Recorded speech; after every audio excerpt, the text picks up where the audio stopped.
আসসালামু আলাইকুম। আজকের ক্লাসের রিক্যাপ করি। আজকের ক্লাসে প্রথমে পড়ানো হয়েছে কিছু টেকনিক্যাল ইস্যু। টেকনিক্যাল ইস্যুর মধ্যে প্রথমে আসে ইনফিজিবিলিটি কখন হয়? আমরা তো আমাদের প্রবলেম সলভ করার সময় আর্টিফিশিয়াল ভেরিয়েবল নিচ্ছি। আর্টিফিশিয়াল ভেরিয়েবল যখন নিচ্ছি তো তখন যদি দেখা যায় যে আমরা অপটিমাল সলিউশনে পৌঁছে গেছি, কিন্তু তাও অপটিমাল সলিউশনে আর্টিফিশিয়াল ভেরিয়েবল থেকে গেছে, এরকম সিচুয়েশনকে বলা হয় ইনফিজিবিলিটি। যেমন এখানে উদাহরণটায় দেখা যাক। এখানে যেহেতু এম এর সামনে মাইনাস আছে, আমরা তো এর আগের ক্লাসেই বলছি যখন এম প্লাস, যখন আমরা মিনিমাইজেশন প্রবলেম করি তখন হচ্ছে এম এর সামনে পজিটিভ এম নিই, আর যখন ম্যাক্সিমাইজেশন প্রবলেম নিয়ে তো সলভ করি তখন হচ্ছে নেগেটিভ এম নিই। তো এখানে নেগেটিভ এম দেখে বোঝা যাচ্ছে এটা একটা ম্যাক্সিমাইজেশন প্রবলেম। এখন ম্যাক্সিমাইজেশন প্রবলেম কখন ধরে নিই যে অপটিমাল সলিউশন নিচ্ছে? যখন এটা পজিটিভ অথবা নেগেটিভ ভ্যালু দেখাবে, সবগুলো ভ্যালু সিজের মানে জেড রো এর ভ্যালু 0 অথবা নেগেটিভ হয়ে যাবে। তো এখানে সবগুলো ভ্যালু 0 অথবা নেগেটিভ। এই যে এখানে 6 minus M minus M minus 4, এটা একটা নেগেটিভ ভ্যালু।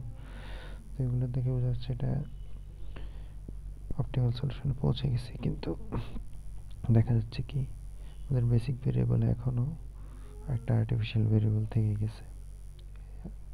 তো এই আর্টিফিশিয়াল ভেরিয়েবল যেহেতু এখনো বেসিক ভেরিয়েবলের থেকে গেছে, তাহলে বোঝা যাচ্ছে এই যে এখানে একটা সলিউশন আসছে জেড বরাবর, এটা ইনফিজিবল সলিউশন। এটা বোঝা যায় যেহেতু এমটা অনেক বিশাল সংখ্যা, এটা তো সলিউশনে আসার কথা না, কিন্তু যেহেতু চলে আসছে তার মানে এটা ইনফিজিবল।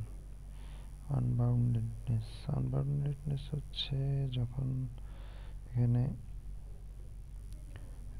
এখানে রেশিওর ক্ষেত্রে আমরা কি নন নেগেটিভ দেখি সবসময়। নন নেগেটিভ আর হচ্ছে 0 দিয়ে যখন ভাগ করি, ওটার কি জানি বলে, এটা ভুলে গেছি। যাই হোক, মানে এটা তো একটা ইম্পসিবল সংখ্যা, কোনো কিছুকে 0 দিয়ে ভাগ দিলে তো কিছু আসে না, তো ম্যাথমেটিক্যালি ইম্পসিবল জিনিস। তো যখন এখানে এই এই প্রবলেমে এটা হচ্ছে একটা minimisation problem as far as I remember। হ্যাঁ, তো মিনিমাইজেশন নাকি ম্যাক্সিমাইজেশন, এটা কি ম্যাক্সিমাইজেশন? আচ্ছা না, সরি, এটা একটা ম্যাক্সিমাইজেশন প্রবলেম। তো আমরা তো হাইয়েস্ট রোটাই সিলেক্ট করবো। হাইয়েস্ট রো এখানে কি কোনটা সিলেক্ট করলাম? 9। তো 9 যে সিলেক্ট করলাম, এটা হচ্ছে ইনকামিং ভেরিয়েবল কী হবে তাহলে? x2 হচ্ছে ইনকামিং ভেরিয়েবল। তো এখন লিভিং ভেরিয়েবল চুজ করার জন্য আমাদের তো রেশিও বের করা লাগবে। এখন রেশিও বের করতে গিয়ে আমরা কি দেখতেছি? এখানে সবগুলো নেগেটিভ সংখ্যা, এটা তো জেড জিরো, সরি, এই দুইটাতে নেগেটিভ সংখ্যা দেখতেছি। তো এটাকে যখন আমরা কই, এখানে এই যে কোয়ান্টিটি, তো এগুলো হচ্ছে কোয়ান্টিটি। তো কোয়ান্টিটিকে যখন এগুলোতে ভাগ দিচ্ছি, এগুলো তো একটা নেগেটিভ দিচ্ছে, মান দিচ্ছে, কিন্তু আমরা কি জানি এটা নন নেগেটিভ হতে হবে। তো রেশিও যেহেতু নেগেটিভ চলে আসতেছে এখানে, এটা সলভ করার কোনো উপায় নেই, এটা হচ্ছে আনবাউন্ডেড। তো যখন রেশিওগুলো সবগুলো নেগেটিভ হয়ে যাচ্ছে, এটাকে বলা হচ্ছে আনবাউন্ডেড। আর মাল্টিপল সলিউশন হচ্ছে আমরা যদি দেখি, আমরা এখানে তো আমরা অপটিমাল সলিউশন পেয়ে গেছি, হয় 0 নইলে হচ্ছে -2। এটা হচ্ছে আমরা এর আগে যে কোশ্চেনটা সলভ করে আসছি, চেয়ার আর টেবিলের ওখানে কি দেখা যাচ্ছে? সবগুলো 0 হয়ে গেছে অথবা নেগেটিভ হয়ে গেছে, তার মানে আমরা ম্যাক্সিমাইজেশন করে ফেলছি আর অপটিমাল সলিউশনে পৌঁছে গেছি। কিন্তু স্টিল এখানে কি দেখতেছি? S2 তো সলিউশনে নাই। S2 এখানে সলিউশনের বেসিক ভেরিয়েবল নাই, কিন্তু তাও ভেরিয়েবল নাই। আর S2 এর এখানে সিজে মানে Z0-তে 0 দেখানো। তো যখন এরকম হয় তখন বোঝা যায় যে কি এই S2টা এখানে রিপ্লেস যদি করি আমরা, তাহলেও আমরা অপটিমাল ভ্যালু যা পাইছিলাম 120 তাই পাবো। এখানে এটা করে দেখাইছে যে এই যে এখানে S2 কে এনে দেখাইছে, S2 কে আনার পরও দেখা যাচ্ছে কি আমরা 120ই পাচ্ছি। তো যখন এরকম সিচুয়েশন দেখবো যে কোনো একটা কোনো একটা ভেরিয়েবল বলতে আর্টিফিশিয়াল ভেরিয়েবল বাদে বাকিগুলোর যে কোনো একটা যে এখানে জিরো হয়ে আছে, সেটা এখানে সেটা জিরো, কিন্তু সেটা হচ্ছে বেসিক ভেরিয়েবলের একটা না, মানে বেসিক ভেরিয়েবলের মধ্যে সেটা নাই। তাহলে ধরে নিব ওই সলিউশনের মাল্টিপল, মানে ওই টেবিলের মাল্টিপল অপটিমাল সলিউশন আছে। আর ডিজেনারেসি হচ্ছে এখানে, এখানে কি দেখা যাচ্ছে এই সলিউশনে, এটা হচ্ছে অপটিমাল কলাম। এখন অপটিমাল কলাম অর্থাৎ এটা হচ্ছে ইনকামিং ভেরিয়েবল হবে। তাহলে আউটগোয়িং ভেরিয়েবল বের করার জন্য তো রেশিও বের করতে গেছি, রেশিও বের করতে গিয়ে দেখা যাচ্ছে কি দুইটা রেশিও সমান হয়ে গেছে, 4 18 4। তো এখন 4 আর 4 দুইটাতে টাই হয়ে গেল। এবার আমরা যদি যে কোনো একটা করে নিও, তাহলে কি কোয়ান্টিটি কলামে একটা রেশিও বারো জিরো চলে আসতেছে। তো এরকম যখন সিচুয়েশন হয় যে রেশিও কলাম টাই হয়ে গেছে আর কোয়ান্টিটি কলামে এর পরের বার গেলে এটা এরপর টেবিলে কোয়ান্টিটি কলামে ওই ওই ভেরিয়েবল সমান হচ্ছে শূন্য চলে আসতেছে, এগুলো তাহলে এই দুইটা মিলে যে প্রবলেম সেটা হচ্ছে ডিজেনারেসি। এখানে লিখছে যে টাই, রেশিওতে টাই হয়ে গেছে, তারপর সেকেন্ড, তারপর টাই টাই হয়ে গেছে, তাও হচ্ছে আমরা যে কোনো একটা নিয়ে ধরলাম সেকেন্ড রোটা করলাম আর কি। এখানে এখানে কোনটা নিছে, এখানে এস ওয়ানটা নিয়ে এই কি জানি বলে, হ্যাঁ এখানে এস টু নিছে, মানে এইটাকে সিলেক্ট করছে, এই এই রোটাকে এই রোটাকে সিলেক্ট করছে, মানে এস থ্রিকে সরাই দিছে আর কি। এস থ্রিকে সরাই দিছে, এখানে এক্স থ্রিকে সরাই এক্স টুটাকে নিয়ে আসছে, এক্স টুকে এখানে নিয়ে আসলো। তো তাও এর ফলে কি হলো, আচ্ছা এখানে এক্স টুকে নিয়ে আসলো আর এখানে এস ওয়ান বরাবর কি দেখা যাচ্ছে, তাহলে জিরো হয়ে গেছে।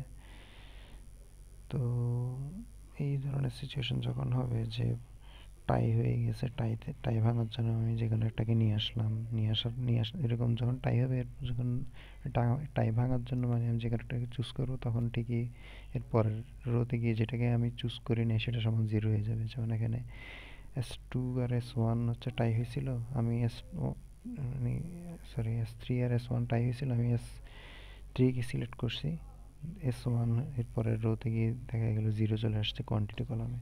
তো এরকম যখন হবে এটা হচ্ছে ওটা হচ্ছে ডিজেনারেট সলিউশন, আর এটা হচ্ছে ডিজেনারেট ভেরিয়েবল। তো এইটাই। তারপর শ্যাডো প্রাইসের আরেকটা, shadow price, dual price, fair price, এগুলো হচ্ছে সেম জিনিসের আলাদা তিনটা নাম। শ্যাডো প্রাইস হচ্ছে মূলত আমরা তো এর আগে ম্যাডাম সেন্সিটিভিটি রিপোর্ট বের করে দেখাইছিল এটা কি জিনিস। এটা মূলত ওইটাই যে মার্জিনাল ইউনিটের জন্য আমাদের কতটা প্রাইস দেওয়া উচিত। যেমন এটা হচ্ছে পজিটিভ হয় যখন একটা কনস্ট্যান্ট বান্ডিং হয়, কনস্ট্যান্ট যদি বাইন্ডিং হয় তাহলে ওটার ওই শ্যাডো প্রাইসটা হচ্ছে পজিটিভ হয় আর কি। কনস্ট্যান্ট বাইন্ডিং না হলে শ্যাডো প্রাইস পজিটিভ হয় না, এরকম একটা কথা বললো। এটার আসলে ম্যাডাম এই লাইনটা বলছে, কিন্তু এটার প্রাসঙ্গিকতাটা আমি পাই নাই ঠিক মতো, বুঝি নাই হয়তো। যাই হোক, এটা এতটা ক্লিয়ারও করার নাই as far as I remember. তো এটা হচ্ছে একটা এডিশনাল ফার্ম, তো দেখা যেতে পারে বিভিন্ন সময় একটা এডিশনাল ভেরিয়েবল ইউজ করতে হতে পারে। তো তখন ওই এডিশনাল ভেরিয়েবল ইউজ করার জন্য ফার্মের কত দেওয়া উচিত সেটাই এই শ্যাডো প্রাইসটা নির্ধারণ করে। এখন এই শ্যাডো প্রাইস আমরা কই পাই? শ্যাডো প্রাইস পাই হচ্ছে আমরা এই যে এখানে কনস্ট্যান্ট আছে না, দুইটা কনস্ট্যান্ট ছিল, লেবার টাইম আর মেশিন টাইম।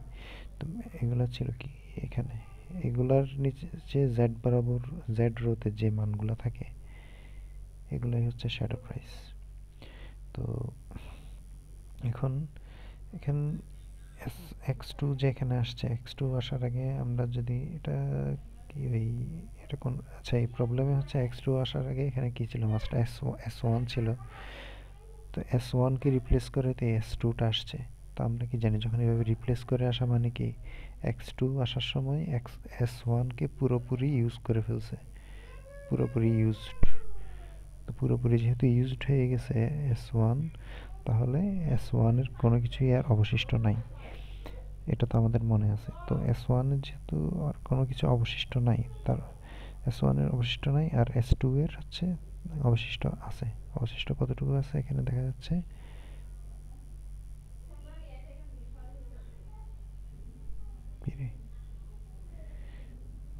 S2 এতে দেখা যাচ্ছে অবশিষ্ট আছে। অবশিষ্ট কত দূর আছে এখানে দেখা যাচ্ছে কি 40 ইউনিট অবশিষ্ট আছে। আর x1 s2 পুরোপুরি ইউজ করে সরি x2 হচ্ছে s1 কে পুরোপুরি ইউজ করে 20 ইউনিট পর্যন্ত উৎপাদন করা যায়। এগুলো তো হচ্ছে আগের ক্লাসের ব্যাখ্যা, তো ওটাই মনে করে দিচ্ছি।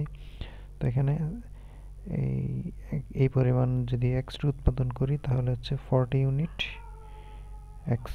s2 মানে এটা কি লেবার মেশিন টাইম, সেটা পুরোপুরি বললেই ভালো হয়। তো আমি যদি পুরোপুরি লেবার টাইম ইউজ করে আমি 20 ইউনিট x2 উৎপাদন করতে পারতেছি, আর ওই 20 ইউনিট x2 উৎপাদন করার পরেও আমার মেশিন টাইম বাকি থাকতেছে 40 ঘন্টা। এখন যেহেতু 40 ঘন্টা বাকি আছে, এখন আমি যদি এক্সট্রা ইউনিট একটা ব্যবহার করতে চাই, এখন আমার কাছে ধরলাম 40টা কলম আছে, এখন আরেকজন এসে আমার কাছে কলম বিক্রি করতেছে, বলতেছে এত একটা কলম 5 টাকা আমার কাছ থেকে নাও। এখন আমার থেকে তো অলরেডি 40টা কলম আছে, আমি আরেকটা কলম কি জন্য কিনতে যাব? ওটার জন্য তো প্রাইস দিয়ে এটা আমার জন্য ফেয়ার হচ্ছে না। তো ওটাই হচ্ছে এখানে জিরো, সে কারণে যেহেতু এস টু এস টু আমার কাছে অলরেডি 40 ইউনিট অ্যাভেলেবল আছে, তো সে কারণে আমার উচিত হবে না এটার জন্য কোনো টাকা দেওয়া। এটার ফেয়ার প্রাইস সে কারণে জিরো। কিন্তু অপরদিকে আমরা কি বলছি, x2 আসার সময় s1 অর্থাৎ লেবার টাইমকে পুরোপুরি ইউজ করে ফেলছে। যেহেতু পুরোপুরি ইউজ করে ফেলছে, কোম্পানির কাছে আর লেবার টাইম নাই। এখন কোম্পানি যদি কোনো একটা কাজের জন্য এক্সট্রা একটা লেবার আনতে চায়, কোনো একটা লেবারকে ভাড়া করতে চায়, তাহলে হাইয়েস্ট কত দিতে পারে সেটাই হচ্ছে এই $30, এই থার্টিটাই হচ্ছে এই সেই প্রাইসটা। তো অর্থাৎ এখন যদি কোম্পানি চায় যে একটা এক্সট্রা লেবারকে হায়ার করবে, তাহলে সে সর্বোচ্চ এই $30 পর্যন্ত দিতে রাজি থাকবে, এর বেশি না। এর বেশি যদি হয় তাহলে সে তার হায়ার করা উচিত হবে না। এখানে এটা লিখে দিয়েছি যে zero means you still have unused hours, অর্থাৎ রোতে যদি জিরো দেখি তার মানে হচ্ছে আমাদের স্টিল কিছু না কিছু রিসোর্স ওই কলাম বরাবর যে বরাবর Z0-তে জিরো থাকবে সেটা বরাবর বুঝে নেবে যে আমাদের স্টিল কিছু রিসোর্স আনইউজড থেকে গেছে।